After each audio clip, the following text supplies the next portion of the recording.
జరిగింది ఓ ప్రమాదం, ఏముంది నీ ప్రమేయం, దేహానికైన గాయం ఏ మందుతోను మాయం.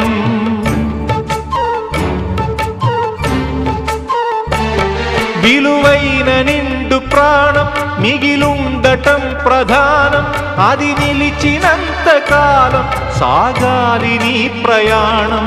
స్త్రీల తనువులోని శీలమున్నదంటే పురుష స్పర్శతోనే తొలగిపోవునంటే, ఇల్లాళ దేహాలలో శీలమే ఉండదనా, భర్తన్న వాడెవడు పురుషుడే కాదువనా.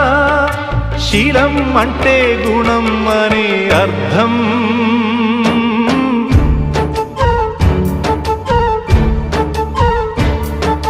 నువ్వేమి చేశావు నేరం,